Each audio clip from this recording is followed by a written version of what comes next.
అందరికీ నమస్కారం. శ్రీమాత్రే నమః. శ్రీ సత్యనారాయణ స్వామి వారి వ్రతకథ గురించి ఇప్పుడు ఈ వీడియోలో తెలుసుకుందాం.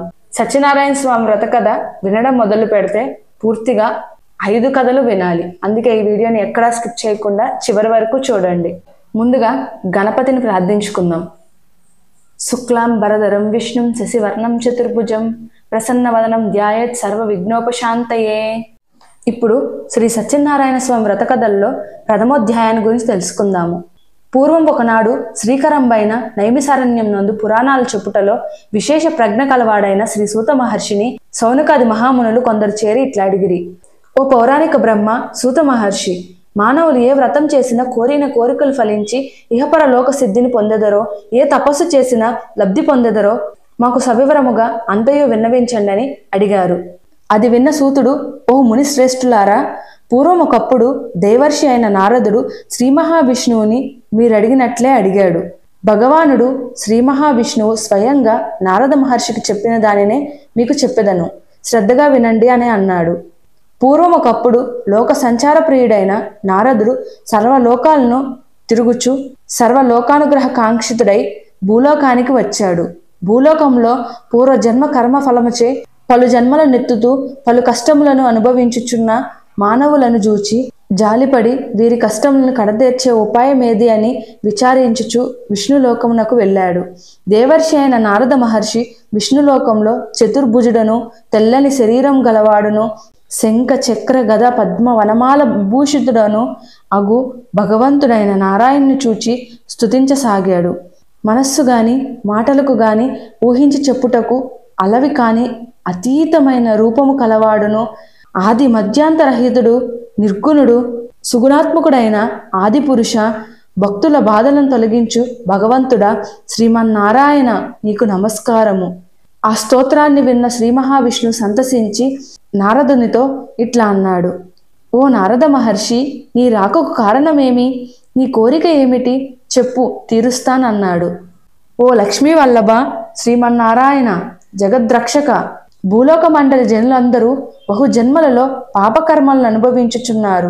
వారి కష్టములను కడతీర్చు ఉపాయం ఏదైనా చెప్పి దయతో అనుగ్రహింపుమని ప్రార్థించాడు. శ్రీ మహావిష్ణు ఇట్లా చెప్తున్నాడు. ఓ నారద, లోకానుగ్రహ కాంక్షతో మంచి విషయాన్ని అడిగావు, చాలా బాగున్నది. మానవులు దేనిచే సంసార భ్రాంతిని వదిలి సుఖ సంతోషాలు నొందెదరో అట్టి సులభోపాయములను చెబుతాను, వినమన్నాడు. భూలోకమందును స్వర్గలోకమునందు కూడా దుర్లభమైన మహాపుణ్యప్రదమైన వ్రతం ఒకటి కలదు. నీ యందు వాత్సల్యముచే దానిని చెప్పుచున్నాను, విను. అదే సత్యనారాయణ వ్రతము. దానిని విధి విధానముగా భక్తి శ్రద్ధలతో ఆచరించిన వారు ఇహలోకమున సర్వసుఖములను అనుభవించి పరలోకమున మోక్షమును పొందెదరు. నారదుడు అడుగుచున్నాడు, ఓ మహాప్రభు, ఈ వ్రతాన్ని ఆచరించుట వలన మాకేమి ఫలితం వస్తుంది? ఈ వ్రతాన్ని ఆచరించుటెట్లా? ఇంతకు పూర్వం ఈ వ్రతాన్ని చేసి ఫలితం పొందిన వారెవరైనా కలరా? ఈ వ్రతాన్ని ఎప్పుడు ఆచరించాలి? అంతయు నాకు సవిస్తరంగా తెలియవలసిందని కోరాడు. భగవంతుడు చెప్పుచున్నాడు, ఈ వ్రతము ప్రజల కష్ట నష్టాలను విచారాన్ని పోగొడుతుంది, ధన ధాన్యములను వృద్ధి నొందించును, సౌభాగ్యకరమైన సంతానాన్ని, సర్వత్రా విజయాన్ని ప్రసాదిస్తుంది. మాఘ వైశాఖ కార్తీక మాసములందు గాని ఏదైనా శుభదినమునందు గాని ఆచరించవలెను. యుద్ధ ప్రారంభమందును, కష్టములు వచ్చినప్పుడును, దారిద్ర్యం సంభవించినప్పుడును అవి తొలగిపోవుటకు ఈ వ్రతం ఆచరించాలి. దీనిని శక్తి గలవారు ప్రతి నెల ఆచరించవచ్చును, లేదా శక్తిని బట్టి సంవత్సరంలో ఒక్కసారైనా జరుపుకోవచ్చును. ఏకాదశి రోజు గాని, పౌర్ణమి రోజు గాని, సూర్య సంక్రమణం రోజు గాని ఈ సత్యనారాయణ వ్రతముని చేయవచ్చును.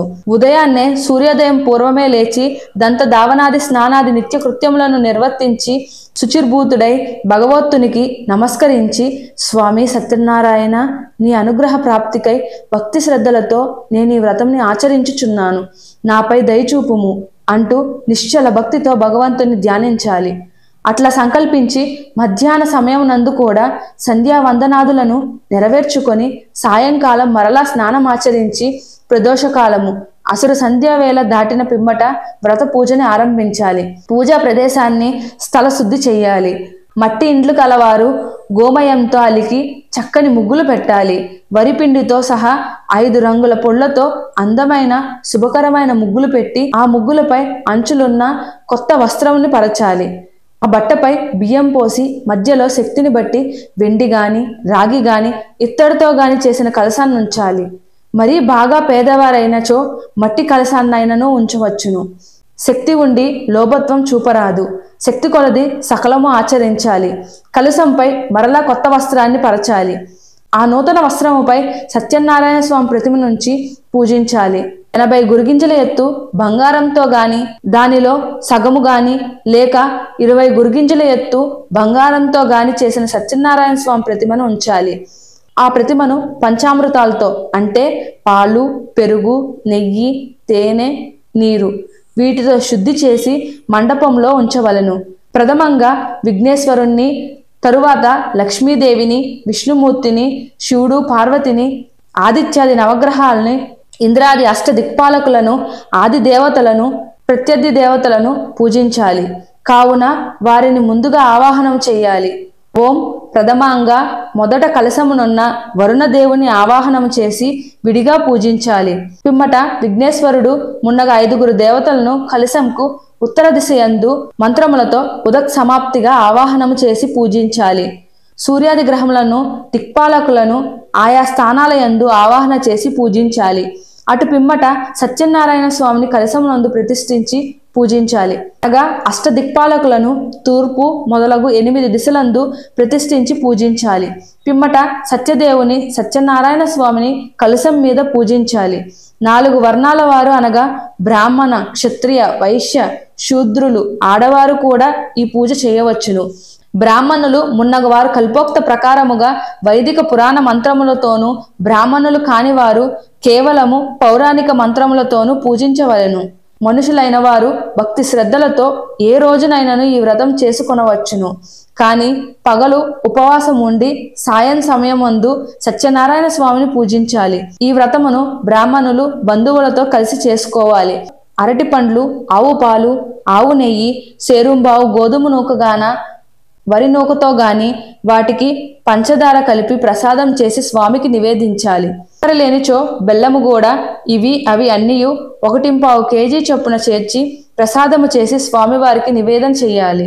ఇట్లా స్వామికి నివేదించిన నైవేద్యమును అందరికీ పంచి ఆరగించి బ్రాహ్మణులను శక్తి కొలది దక్షిణ తాంబూలాదులతో సత్కరించి దీవెనలు అందుకొని బ్రాహ్మణులతో సహా అందరూ షోడశోపేత భోజనం ఆరగించాలి.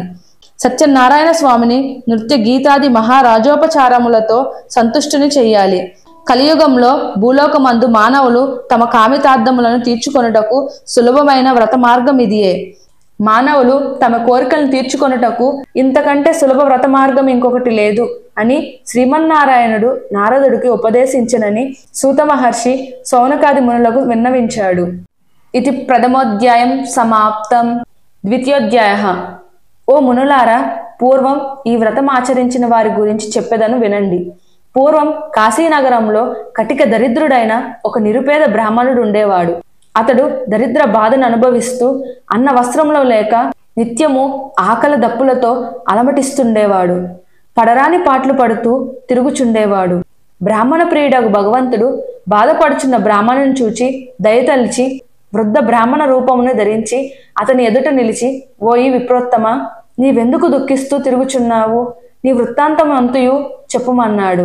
అంతటా బ్రాహ్మణుడు, ఓ మహాత్మా, నేనొక విప్రుడను. మిక్కిలి దరిద్రుడనై భిక్షాటనముతో జీవించుచున్నాను. పడరాని పాటలు పడుచు ఇంటింటికి తిరుగుతున్నాను. నా దారిద్ర్యం పోయే మార్గం ఏదైనా ఉన్నచో చెప్పి చేయూతనివ్వండి స్వామి అని వేడుకున్నాడు. అంతటా వృద్ధ బ్రాహ్మణుడు, ఓ ద్విజోత్తమ, శ్రీ సత్యనారాయణ స్వామి సాక్షాత్తు శ్రీమన్నారాయణుని అవతారమే గదా. ఆ సత్యనారాయణ స్వామిని పూజించు, నీ కష్టములన్నీ తొలగిపోతాయి. సత్యనారాయణ వ్రతమును ఆచరించుము అని చెప్పి వ్రత విధానమును విన్నవించి ఆ వృద్ధ బ్రాహ్మణుడు అచ్చోటనే అదృశ్యుడాయెను. అది విన్న బ్రాహ్మణుడు సంతోషించి ఆ వృద్ధ బ్రాహ్మణుడు చెప్పిన సత్యనారాయణ స్వామి వ్రతమును రేపు చేసుకొనేదనని సంకల్పించుకొని దానినే తలుచుకొనుచు నిద్ర కూడా రాక ఎట్లో మరునాడు ప్రొద్దున్నే లేచి ఈ రోజు తప్పక సత్యనారాయణ వ్రతమును చేసుకొందునని మరలా అనుకున్నవాడే యథావిధిగా భిక్షాటనకు బయలుదేరాడు. స్వామి దయ వలన ఆ రోజున బ్రాహ్మణులకు చాలా ద్రవ్యము లభించింది. దానితో అతడు బ్రాహ్మణులను, బంధువులను పిలిచి సత్యనారాయణ స్వామి వ్రతముని భక్తి శ్రద్ధలతో ఆచరించాడు. ఆ వ్రత మహిమ వలన ఆ బ్రాహ్మణుడు దారిద్ర్య విముక్తుడై సర్వ దుఃఖములను తొలగించుకున్నవాడై సకల సంపదలతో విలసిల్లినాడు. అది మొదలు ఆ బ్రాహ్మణుడు నెల నెలా విడవక సత్యనారాయణ స్వామి వ్రతమును భక్తి శ్రద్ధలతో ఆచరించసాగాడు.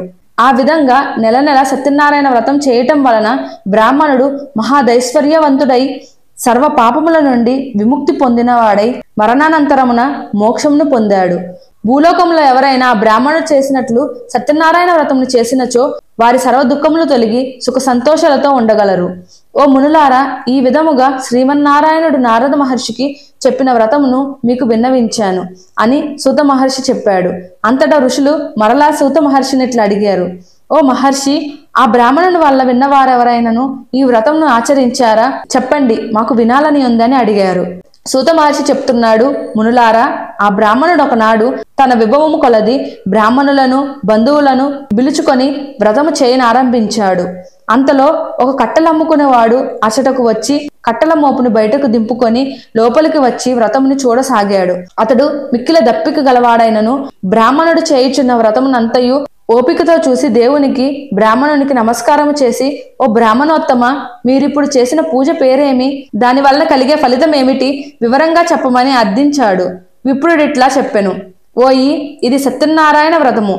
ఈ వ్రతము చేసినచో సర్వ కార్యసిద్ధి కలుగును, కోరిన కోరికలు ఫలించును, సకల ఐశ్వర్యవంతులు కావచ్చును.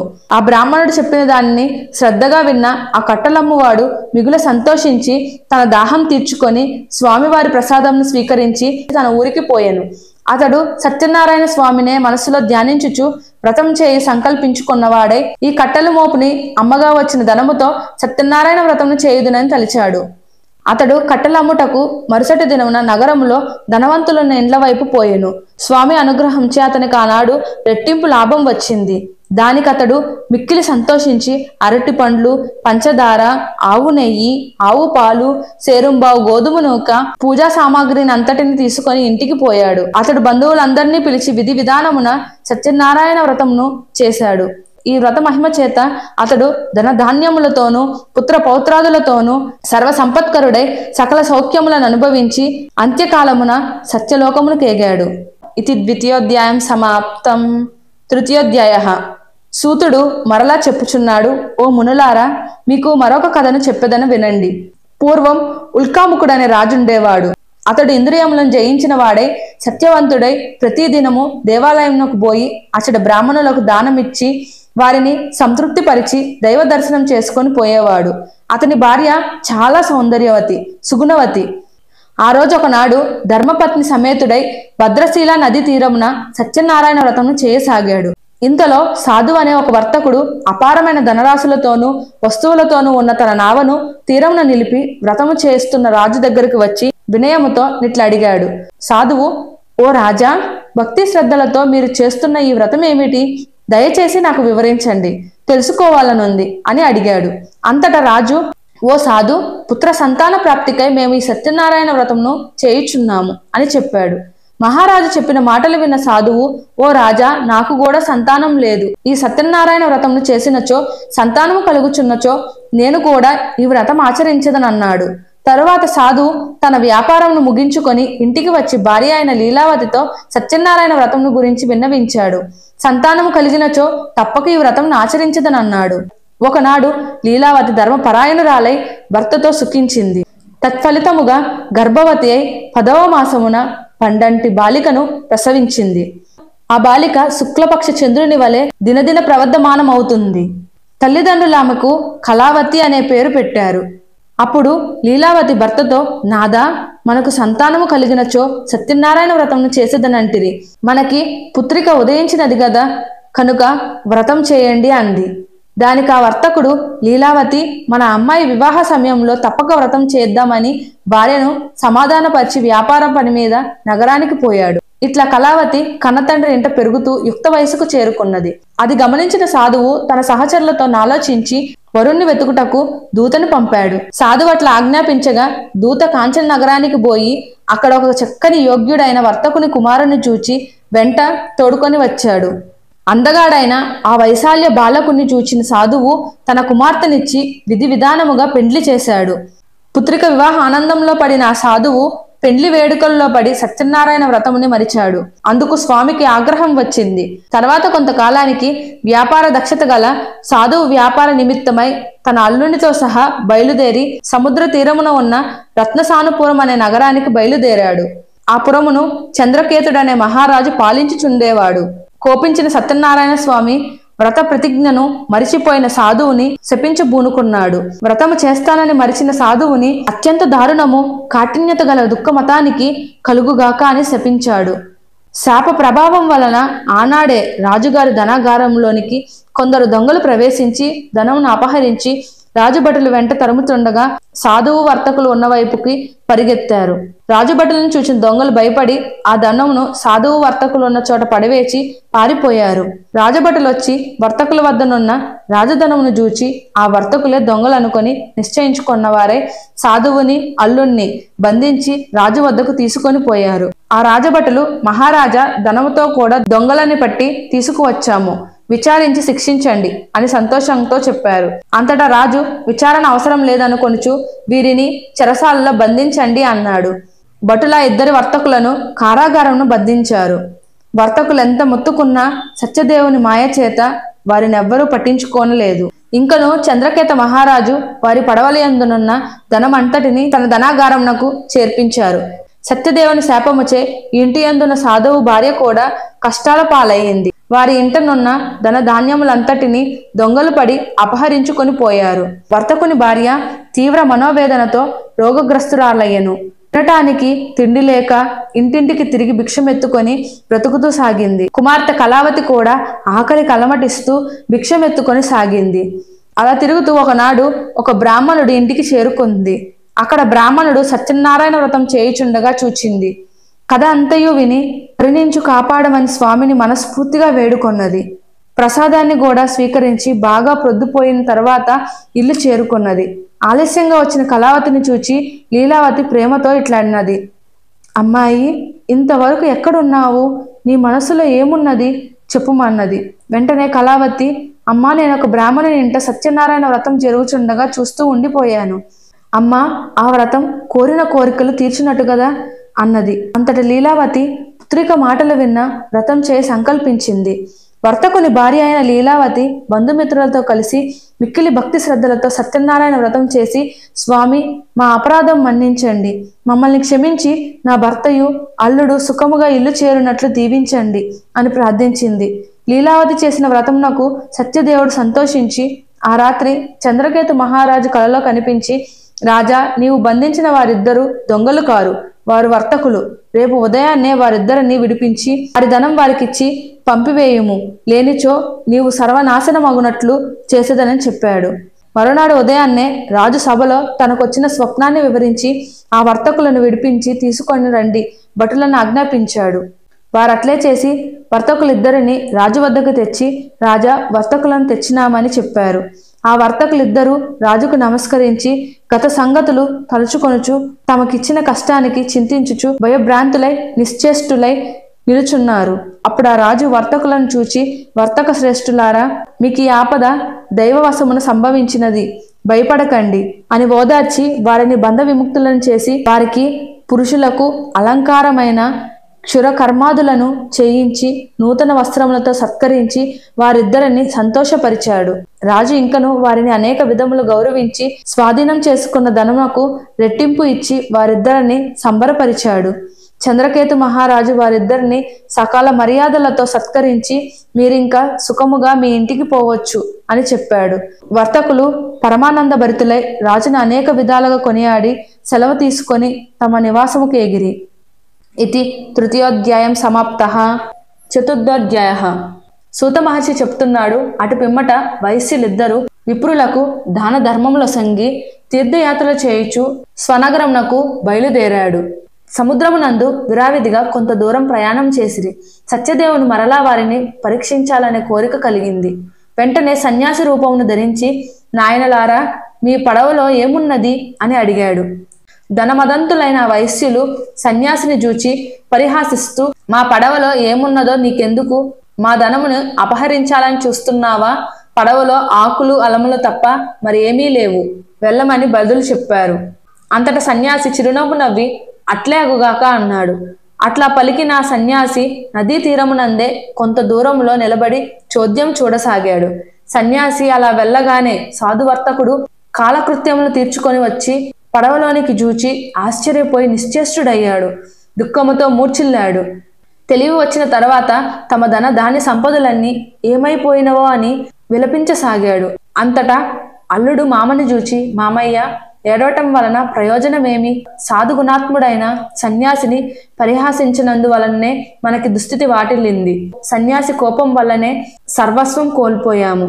కనుక ఆయననే వేడుకొందాం, ఆయననే శరణు కోరుదాం, మనల్ని తప్పక కరుణిస్తాడు. అల్లుని మాటలను ఆలకించిన సాధువు పరుగు పరుగున సన్యాసి వద్దకు వెళ్ళి మనసారా నమస్కరించి వినయముతో, స్వామి, జ్ఞానశూన్యుడునై మిమ్ములను పరిహసించాను, నా తప్పుని మన్నించండి, క్షమించి నాపై దయ చూపండి అని పరిపరి విధములుగా ప్రార్థించాడు. బోరున విలపించాడు.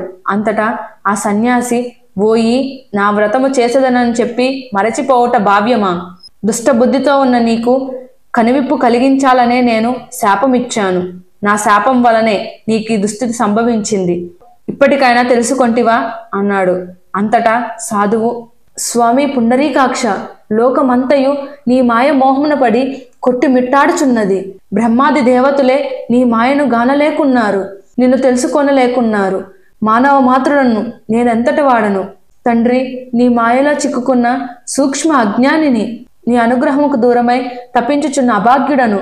నిన్ను తెలుసుకొనుటకు నా తరమా స్వామి, నా అపరాధమును మన్నింపుము. ఇక మీదట నిన్నెప్పుడు మరొక పూజించెదను.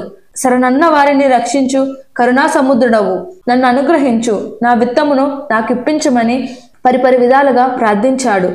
సాధు యొక్క ప్రార్థనను మన్నించిన స్వామి అతని కోరికను తీర్చి అంతర్ధానమయ్యను.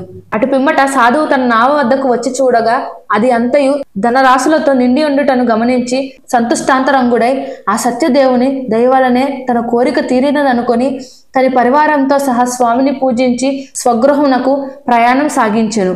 కొంతసేపటికి తన సంపద సంరక్షిస్తున్న అల్లునితో, అల్లుడా, మనం మన రత్నపురమునకు చేరాము అంటూ తమ రాకను తెలుపుటకై ఒక దూతని ఇంటికి పంపెను. ఆ దూత నగరానికి పోయి లీలావతితో, అమ్మా నమస్కారము, మన అయ్యగారు అల్లుడు గారు వచ్చారు, బంధుమిత్రాదులందరితో కలిసి వేంచేశారు, ఇప్పుడే పడవ వచ్చింది అని వార్తను చెప్పాడు. అంతటా లీలావతి దూత మాటలు విని సంబరపడి, అమ్మాయి కళావతి, సత్యనారాయణ వ్రతం త్వరగా ముగించిరమ్మా, నేను నావ వద్దకు పోవచున్నాను, నీ తండ్రిని భర్తను చూచుటకు త్వరగా రా అని చెప్పింది. తల్లి మాటలు విన్న కళావతి హడావిడిగా వ్రతం ముగించి ప్రసాదాన్ని భుజించటం మర్చి పరుగు పరుగున తన పతిని చూచుటకు పోయింది. ప్రసాదాన్ని ఆరగించినందుకు సత్యదేవుడు కోపించి ధనమును సంరక్షిస్తున్న అల్లునితో సహా పడవ నీటిలో మునిగిపోయేటట్లు చేశాడు. అది చూసి ఒడ్డునున్న వారు హాహాకారాలు చేశారు. లీలావతి, కళావతి మిక్కిలి దుఃఖించసాగారు. హఠాత్తుగా పడవ మునిగిపోవటను చూచిన తల్లి నెత్తి నోరు బాదుకుంటూ విలపిస్తూ భర్తతో ఇట్లా అన్నది, ఏమండి, అల్లుడు అంత హఠాత్తుగా పడవతో సహా ఎట్లా మునిగిపోయాడు? ఇదంతా దేవుని మాయగాక మరేమిటి అంటూ దుఃఖించసాగింది. కళావతి భర్త మునిగిపోయినందుకు పడి పడి ఏడవసాగింది. తన భర్త తన కళ్ళెదుటే మునిగిపోవటను చూచిన కళావతి అతని పాదుకలను తీసుకొని వాటితో సహా సహగమనము చేయటానికి సిద్ధపడింది. సాధువు ఇదంతయు చూచి మిగులు దుఃఖించుచు ఆలోచించి ఇదంతా స్వామి మహిమే అయి ఉంటుందని ఊహించి శక్తి కొలది స్వామిని పూజించదనని తలచి అందరితో పాటు స్వామిని వేడుకొనసాగాడు. అంతటా స్వామి సాధువుని కరుణించి అదృశ్య రూపంలో ఉండి అతనితో, ఓయి, నీ కుమార్తె భర్తను చూడాలనే తొందరలో నా ప్రసాదంని ఆరగించుట మరిచినది. ఆమె మరలా ఇంటికి పోయి ప్రసాదమును భుజించినచో అంతయు శుభమే జరుగునని చెప్పాడు. ఆకాశవాణి పలుకులు విన్న కళావతి వెంటనే ఇంటికి వెళ్లి ప్రసాదాన్ని పుచ్చుకొని తప్పుని మన్నించమని వేడుకొని తిరిగి సముద్ర తీరమునకు వచ్చెను. ఆశ్చర్యముగా తన భర్త నావతో సహా నీటిపై తేలి ఉండుట చూచి సంతోషపడింది. అందరూ ఆనందించారు. అంతట కళావతి తండ్రితో, తండ్రి, ఇక ఆలస్యం ఎందుకు, ఇంటికి పోవుదుము రమ్ము అనెను. అంతట సాధువు అక్కడే అందరితో కలిసి సత్యనారాయణ వ్రతం చేసుకొని ఇంటికి పోయాడు. అటు పిమ్మట ఆ వైశ్యుడు తన జీవితాంత కాలము వరకు ప్రతి పౌర్ణమి తిథి అందును రవి సంక్రమ సమయమునందును సత్యనారాయణ స్వామి వ్రతమును చేస్తూ సర్వసౌఖ్యములనంది అంత్యమున అమరలోకానికి ఏగాడు. ఇది చతుర్థోధ్యాయం సమాప్తః. పంచమోధ్యాయ. సూత మహర్షి చెప్తున్నాడు, ఓ ముని శ్రేష్ఠులారా, మీకు మరొక కథ విన్నవించదను, శ్రద్ధగా వినండి. పూర్వము తుంగధ్వజుడనే రాజు మిగుల ధర్మపరాయణుడై ప్రజలను కన్న బిడ్డల వలె జూచుచు రాజ్యపాలన చేస్తున్నాడు. ఆ మహారాజు ఒకనాడు వేటకై అడవికి పోయి తిరిగి వచ్చుచు మార్గమధ్యంలో విశ్రాంతి తీసుకుంటూ ఒక మారేడు చెట్టు కింద కొంతమంది గొల్లలు తమ బంధుమిత్రులతో సహా వ్రతము చేసుకొని చుండగా చూచియు స్వామికి నమస్కారమైనను చేయక నిర్లక్ష్యము చేశాడు. వ్రతము పూర్తయిన తరువాత గోపాలురు ప్రసాదాన్ని రాజుగారికిచ్చి స్వీకరించమన్నారు. గోపాలురందరూ ప్రసాదాన్ని తిన్నారు. కానీ రాజుగారికి అహంకారం అడ్డొచ్చి మీరు పెడితే నేను తినటమేమిటనుకొని ప్రసాదాన్ని అక్కడే విడిచిపెట్టి వెళ్ళిపోయాడు. అంతటా స్వామికి కోపించి రాజుపై ఆగ్రహించాడు. తత్ఫలితంగా రాజు యొక్క 100 మంది కుమారులు చనిపోయారు. సర్వ సంపదలు సర్వనాశనమయ్యాయి. క్రమంగా దారిద్ర్యం సంభవించింది. అష్ట కష్టాలు పాలయ్యాడు. ఆహా, నాడు గొల్లలు ఇచ్చిన స్వామివారి ప్రసాదాన్ని నేను తినటమేమిటని తిరస్కరించినందువల్లనే స్వామి నాపై ఆగ్రహము చెంది నాకిట్లా శాప్తి గావించాడు అనుకొని వెంటనే గొల్లల చెంతకు పోయి నియమనిష్ఠులతో భక్తి శ్రద్ధలతో సత్యదేవుని వ్రతం ఆచరించాడు. అంతటా స్వామి దయతలిచి మరలా ధన ధాన్యాధిక సంపదలను 100 మంది పుత్రులను రాజ్య సుఖములనిచ్చి అనుగ్రహించాడు. రాజు సర్వసుఖములను అనుభవించుచు క్రమం తప్పక స్వామివారి వ్రతమును చేస్తూ అంత్యకాలమున సత్యలోకముకేగాడు. మహోన్నతమైన ఈ వ్రతరాజ్యమును భక్తి శ్రద్ధలతో చేసిన వారును వ్రతమును చూచిన వారును కథ విన్నవారును సత్యనారాయణ స్వామి అనుగ్రహమునకు పాత్రులయ్యెదరు. ఆయన కృపచే ధన ధాన్య సంపత్తులను పుత్ర పౌత్రాది సంతతిని పొందగలరు. ఇహపర లోకాల్లో సర్వ సౌఖ్యములను భావించుచు మోక్షమును అందగలరు. ఈ వ్రతమును భక్తితో చేసినచో దరిద్రులు ధనవంతులు కాగలరు, బంధు విముక్తి నొందగలరు, భయము తొలగును. అట్టి భక్తులు నిశ్చయంగా సకలాభిష్టి సిద్ధి నొంది అంత్యమున స్వర్గలోకమునకేగిదురు. కావున ఓ మునులారా, మానవులను సర్వ దుఃఖముల నుండి విముక్తి చేయు మహిమగల శ్రీ సత్యనారాయణ వ్రత విధమును దాని ఫలితమును ఆచరించి ముక్తి నొందిన వారి కథలను విన్నవించాను. విశేషించి కలియుగంలో సత్యనారాయణ వ్రతమును మించినది లేదు. ఇది ప్రత్యక్ష ఫలప్రదమైనది. ఈ కలియుగమున సత్యనారాయణ స్వామిని కొందరు సత్యదేవుడని, సత్యనారాయణుడని, సర్వేశ్వరుడని పిలుచుకుంటారు. ఎవరే పేరుతో పిలిచినా కోరికలు తీర్చే స్వామి సత్యనారాయణ స్వామియే. ఇదండి ఈరోజు వీడియో. శ్రీ సత్యనారాయణ స్వామి వ్రత కథలు. ఎవ్వరూ ఎక్కడా స్కిప్ చేయకుండా దయచేసి చివరి వరకు చూడండి. కథని మధ్యలో ఆపకూడదు. ఆ స్వామి కథలు వింటే మన కష్టాలు దుఃఖాలు అన్నీ తీరిపోతాయి. ఖచ్చితంగా ఆ స్వామి వ్రతం చేసుకునే మహద్భాగ్యాన్ని ఆ స్వామి కల్పిస్తారు. కావున ఈ కథని చివరి వరకు చూడండి. ఈ వీడియో మీకు నచ్చినట్టయితే ఖచ్చితంగా లైక్ చేయడం మర్చిపోకండి. అలాగే కామెంట్ సెక్షన్లో ఆ స్వామి నామాన్ని తలుచుకుందామా? సత్యదేవ, సత్యనారాయణ స్వామి, ఇలా ఏదో ఒక నామాన్ని కామెంట్ సెక్షన్లో టైప్ చేయండి. మా ఛానల్ని సబ్స్క్రైబ్ చేసుకోండి. ఇలాంటి మంచి మంచి వీడియోస్తో మళ్ళీ మీ ముందుకు వచ్చేస్తాను. ధన్యవాదాలు.